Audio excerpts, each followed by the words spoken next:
Yes, good afternoon, students. We meet with our fifth lecture of our chapter 2, reproduction in lower and higher animals. The last part that is left in this particular chapter is the three trimesters of the pregnancy and how does the parturition takes place. That is, how does the delivery of the baby takes place, and then we need to understand the different birth control methods. Okay, so we begin our lecture today by revising the process of gastrulation, wherein we had seen uh, that the embryo gets embedded in the endometrium of the uterus. Yes, and the gastrulation begins, wherein gastrulation actually begins about on the 15th days after the fertilization. And we had also seen the three different germinal layers that are formed.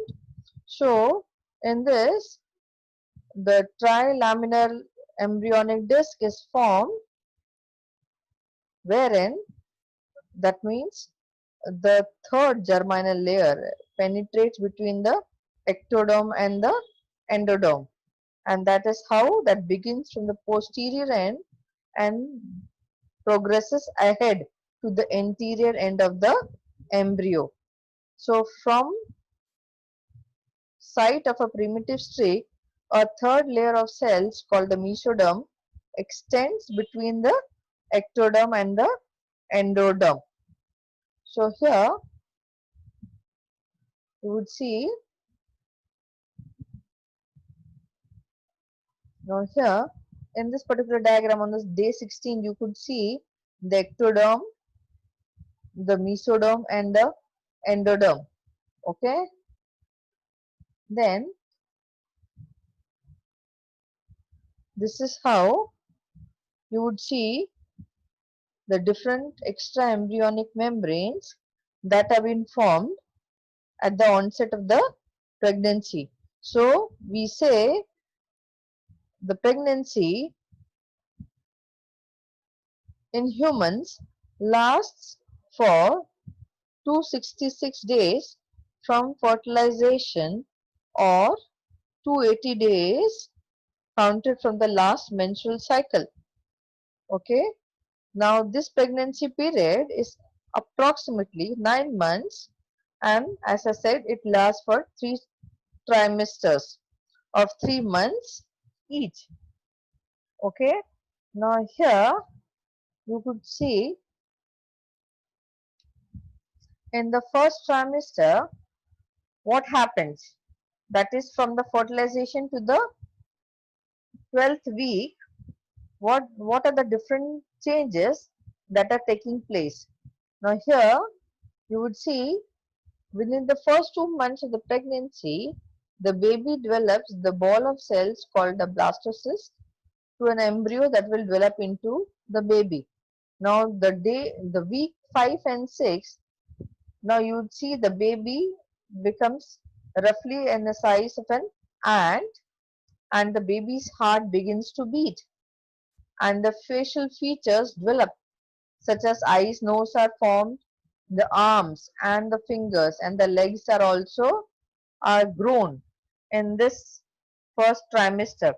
And in this you also find the central nervous system is fully formed with the working of excretory and circulatory system, and the movements of the fetus begins. But you would find that these movements are not yet felt by the mother. The heartbeat can be heard from the 6th week. Now here you would see the progesterone level becomes high, and the menstrual cycle is suspended till the end of the pregnancy. Now you would find there are rapid changes that are taking place in the mother's body also.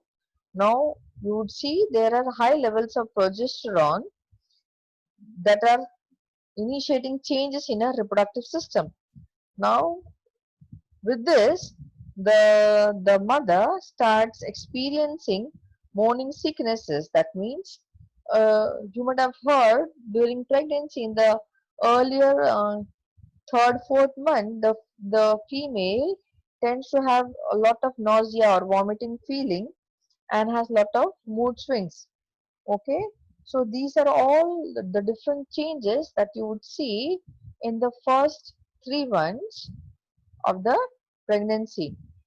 Okay, now in the second trimester, you could see that uh, the sex will become apparent, the sex of the baby will become apparent, and you could also see the bones are getting formed.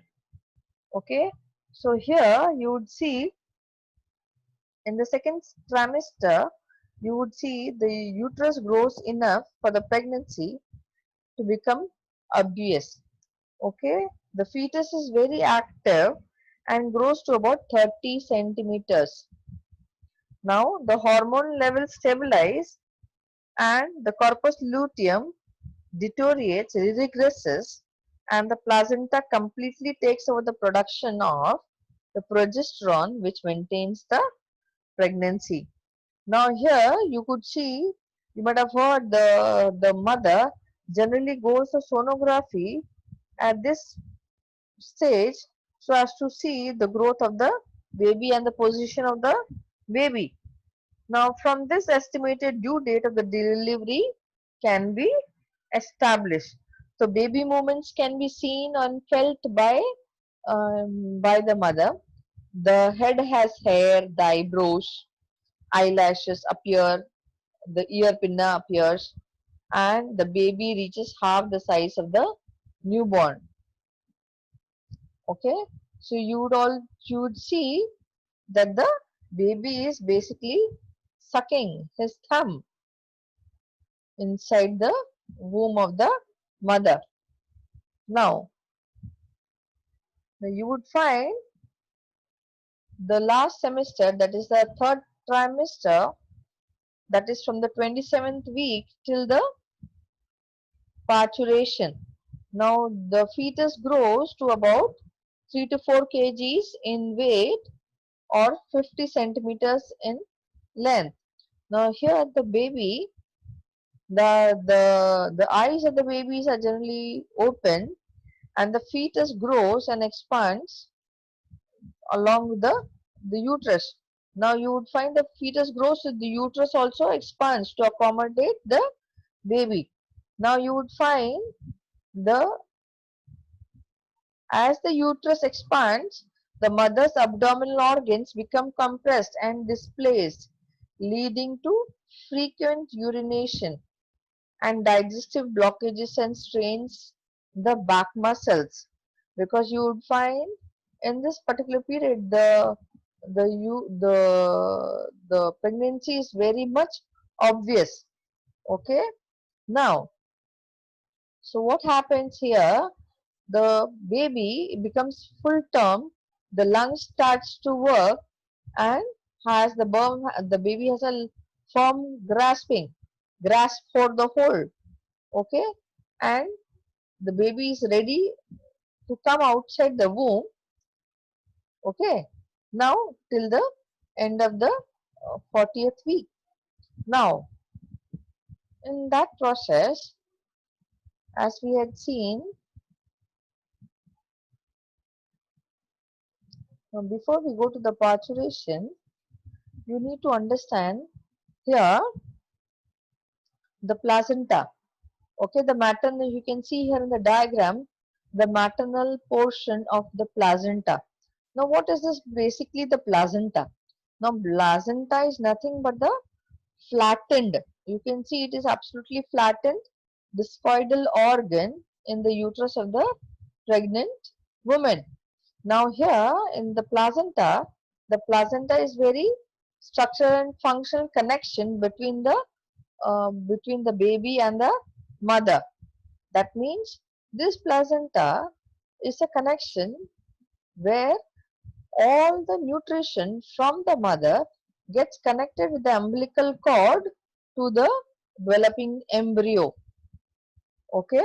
Now here you could see the placenta facilitates the supply of oxygen and nutrients and removal of carbon dioxide and excretory waste from the water produced inside the fetus.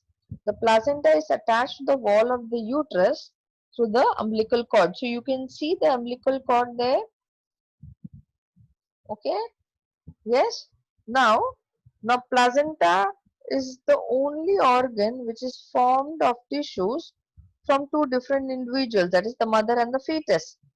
Now the part of the placenta contributed by the fetus is called the fetal placenta. So here in the diagram you could see the fetal portion of the placenta, yes, and the maternal portion of the placenta of the mother. That means you could see the placenta portion of the fetus as well as the placental portion of the mother. Now that is called as the chorionic villi.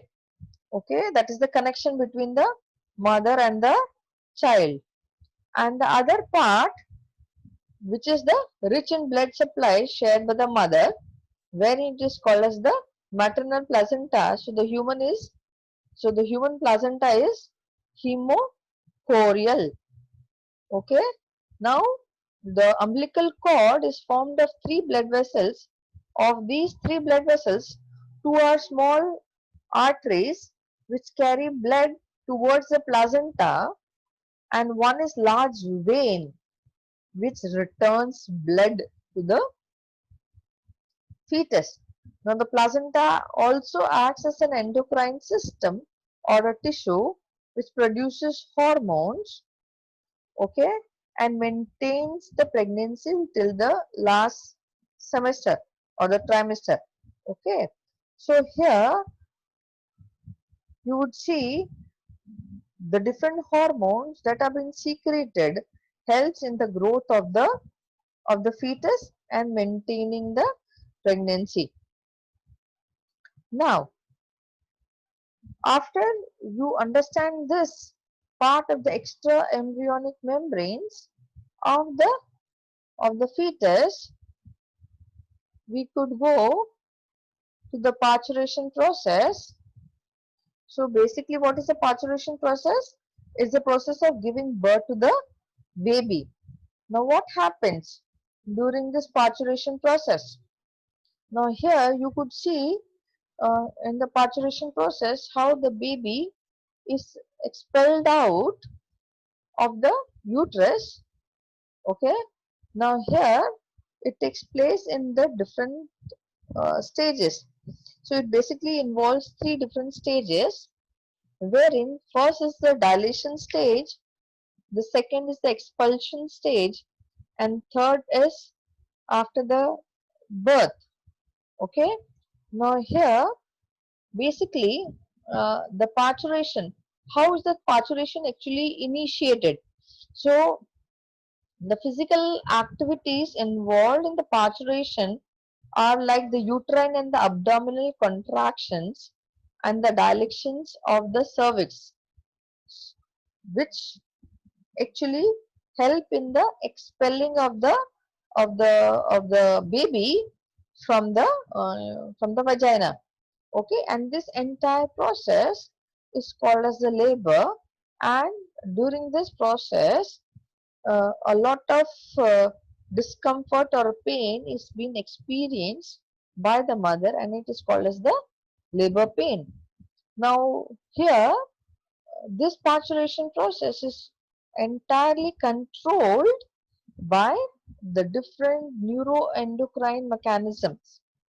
Now the signals arise from the fully formed fetus and the placenta, which cause mild uterine contractions.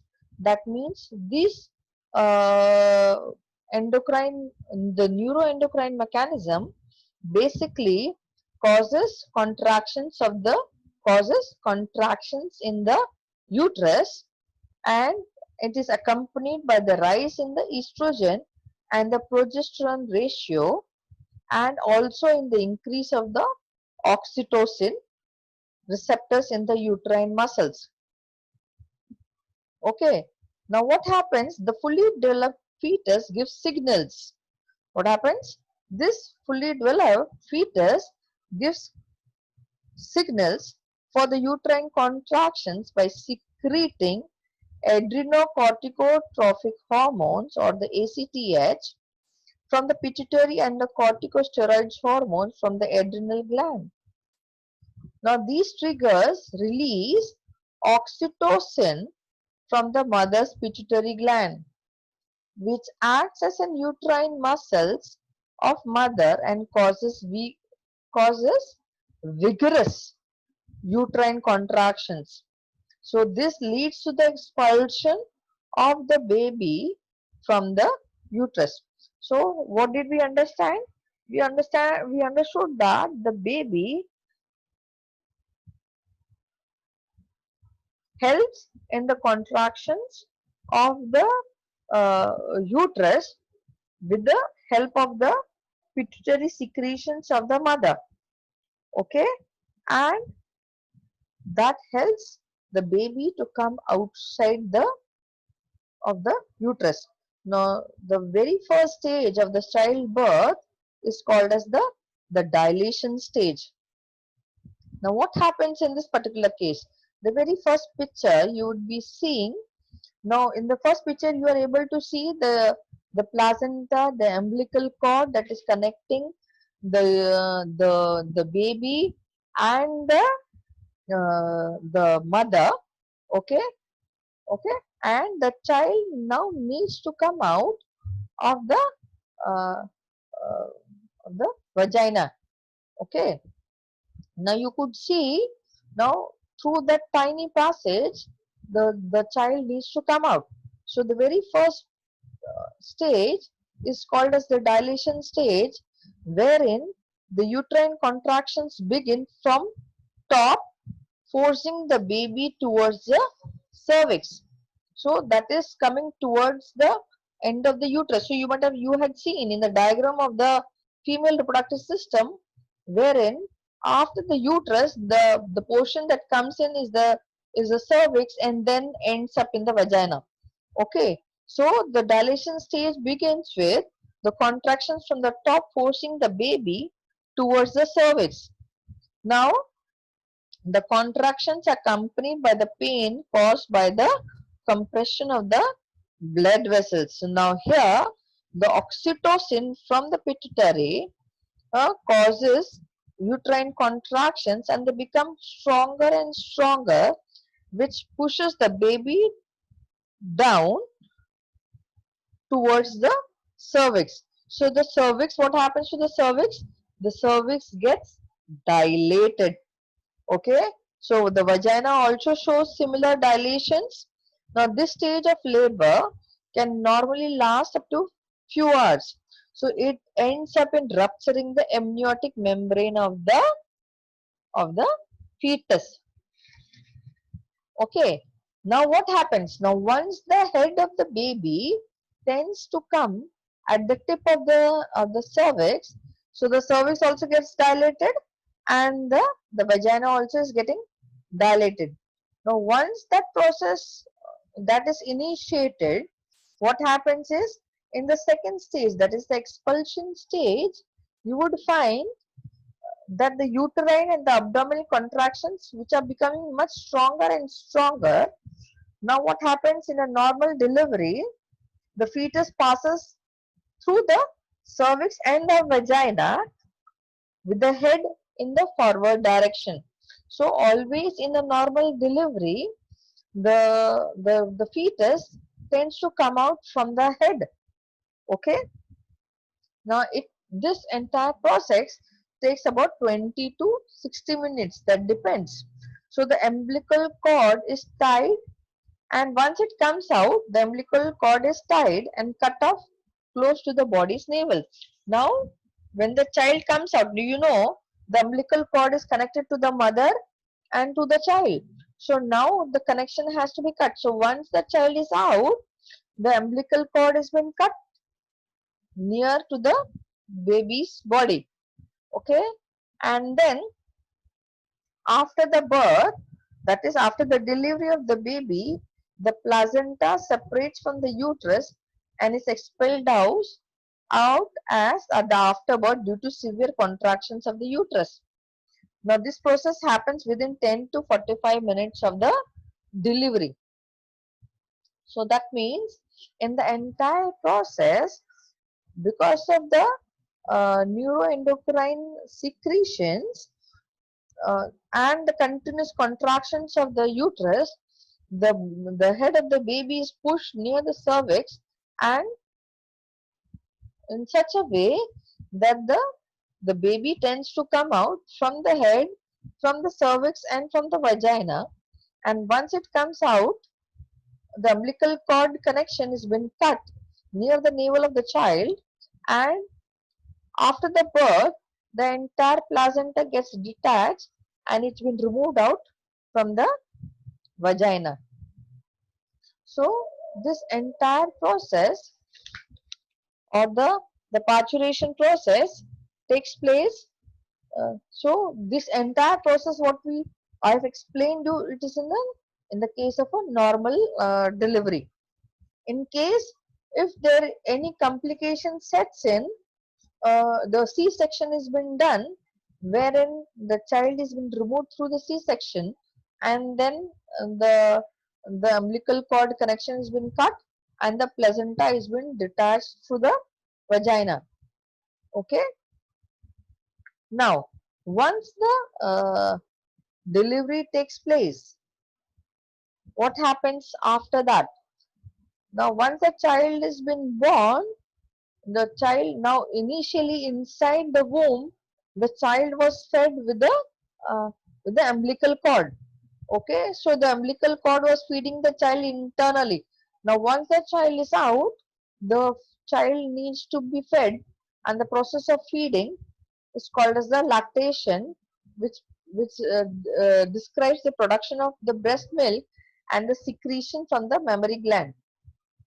That means as soon as the baby is delivered, the mammary glands of the female start producing milk, and the prolactin is the hormone which is responsible for the production of the milk from the mammary gland.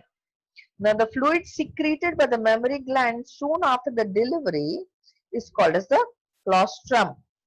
Now that colostrum, or the first milk that tends to come out, is very sticky, and it is yellow fluid and contains proteins. Now here you can see the breast milk composition.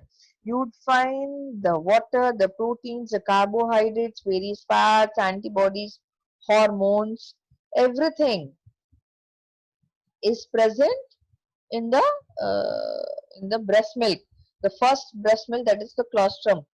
Okay, now that suction, that suckling action of the baby, uh, what does it do?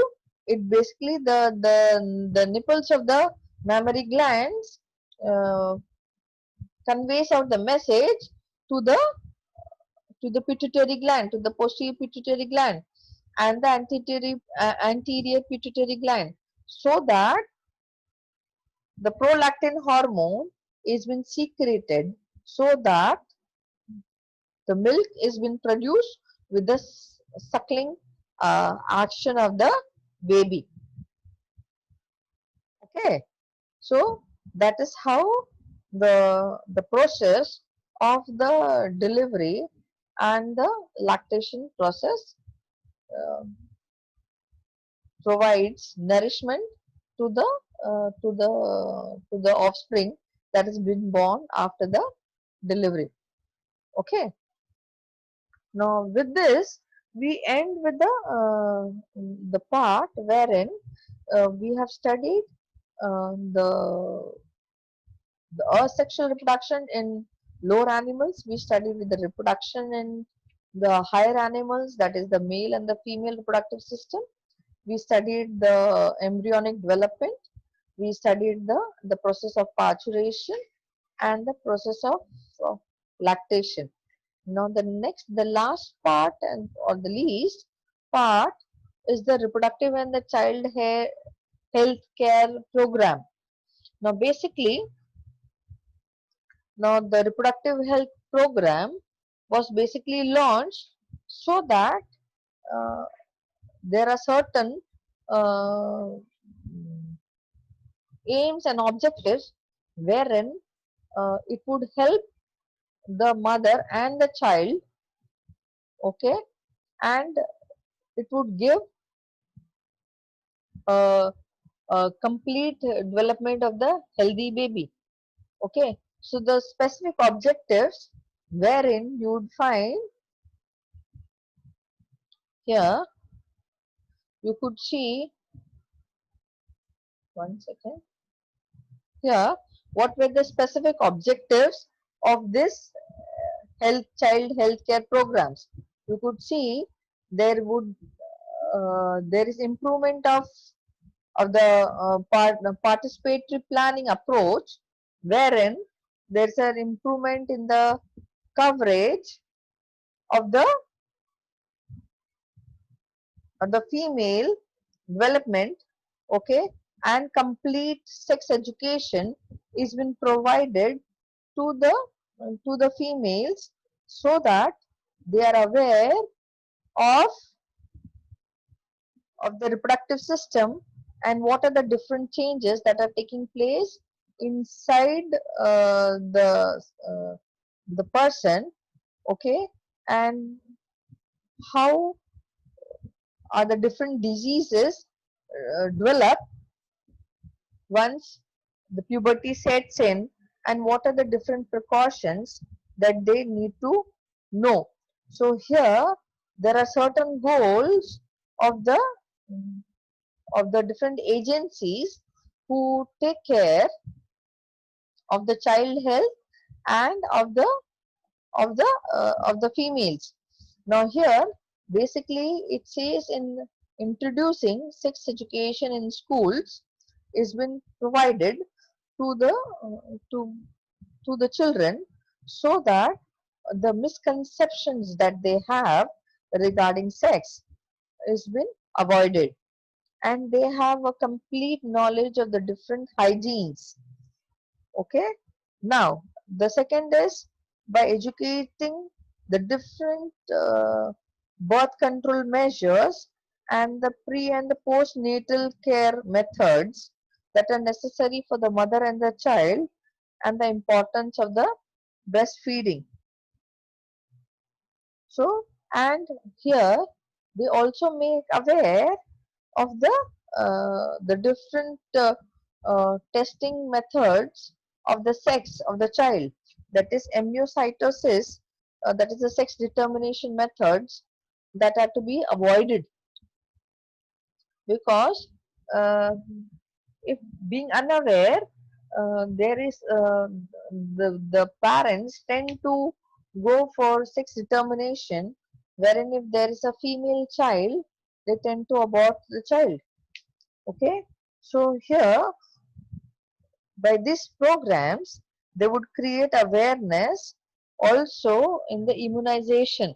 That means the different vaccinations that need to be given to the child after the childbirth,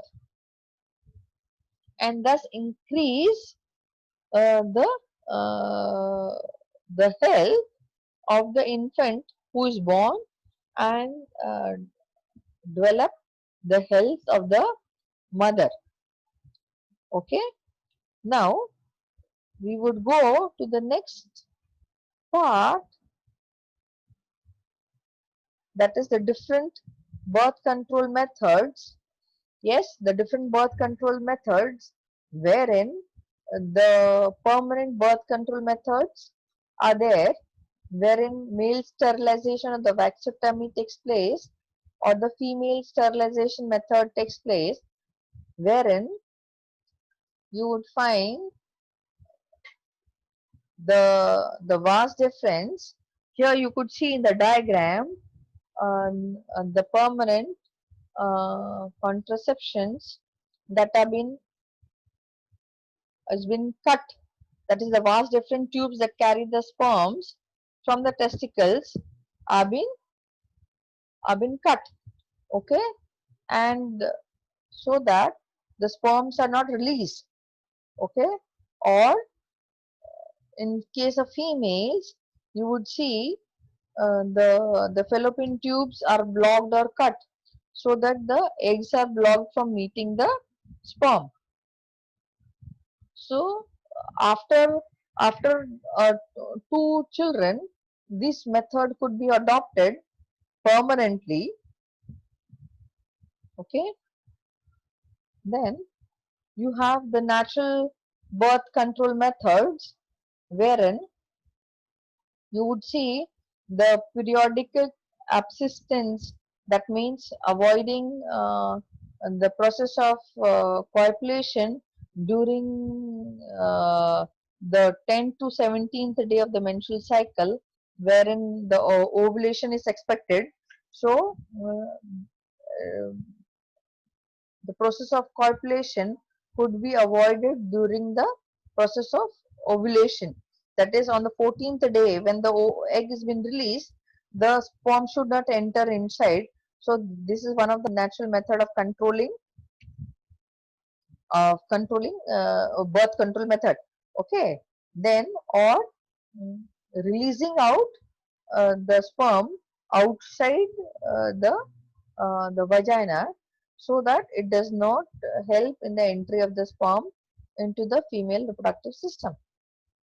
Okay, so this was the natural birth control method. Then these are the different temporary methods of birth controlling, wherein you would see the different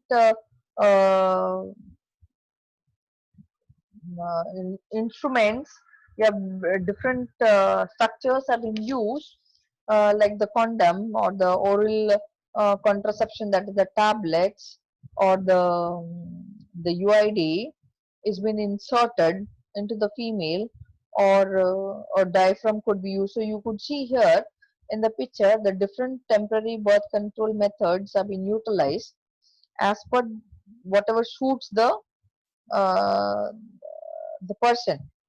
Okay, so these are the different temporary birth control methods that have been adopted. Now here you would see the term, the medical termination of the pregnancy, wherein you would see uh, the child, if been tested for a female child, the pregnancy has been terminated, or if within the first 3 months, if the parent don't wants a child, there is an abortion that has been done. So the use of the pharmacological drugs that are used to terminate the pregnancy, or uh, by the by by using the surgery, the medical the pregnancy is been terminated. Okay, then you have the fetal diagnostic techniques, wherein the amniocentesis, wherein the sample of the amniotic fluid is been taken out, and it's been tested of whether the child is a male or a female, or whether the child is having any chromosomal disorder. Okay, say the Down syndrome, etc. So these are the advantages. Okay, now you would find uh, if the if a person does not have a protected sex, what are the different side effects of unprotected sex? You would see that there are certain sexually transmitted diseases that takes place, wherein there is a high risk of HIV getting transmuted from unprotected sex with an infected partner, or it could be transmitted with the needles of the infected person, or it could come from the infected mother to the fetus, or it would come from the from blood transmission. So the different kinds of sexually transmitted diseases, basically the syphilis, the gonorrhea. Oh, okay. Now these are the different, here in this chart you could see there are different diseases that are mentioned here. So you could go through them, that how do you get them, and the different symptoms and the different treatments that are given to each of these sexually transmitted diseases. So these, each of these diseases could be caused because of the different uh, unprotected sex that you are having, okay, and could cause these different symptoms. What are the different symptoms that you face? So I want you to go through this chart, and then when we come with the conclusion or the solving problem lecture, online lecture, that time if you have any query you could ask me regarding this.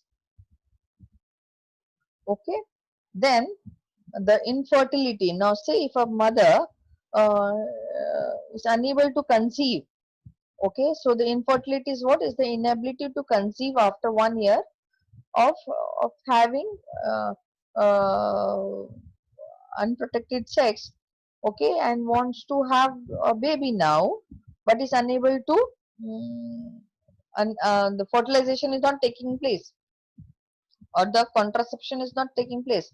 So then what now? So the different treatment for the infertility, wherein the different surgeries could be taken place. You could see that there are different treatments wherein in vitro fertilization takes place, wherein the sperm and the eggs have been collected and brought together in the lab, and they've been grown and then implanted in the mother's womb. Okay, so you could also go through this treatment of infertility. So in case, if need be, the treatment for the male or a female, that depends, the treatment could be given. So so these are the different methods of the infertility. Okay, now here you could see, go through them, and then we could discuss about them when we study, or we take a review lecture of this particular chapter. Okay, now in the exam they generally ask you the different birth control methods, the permanent and the temporary methods. Yes, that could come for 4 marks, 5 marks. What are the different objectives of the reproductive, the World Health Organization, or the reproductive and the child health care programs? What are the different goals and objectives of them? Okay, you need to know the different the what is placenta, what are the different stages of the 3 steps of parturition, that could be asked. So basically you need to understand uh, the entire chapter. So go through the entire, all the 5 lectures of the reproduction in lower and higher animals, and then we could meet after this lecture. We could meet once again online, and then if you have any query we could solve them. Okay students, so go through it very well, practice the diagrams, clear, and stay home, stay safe. Thank you.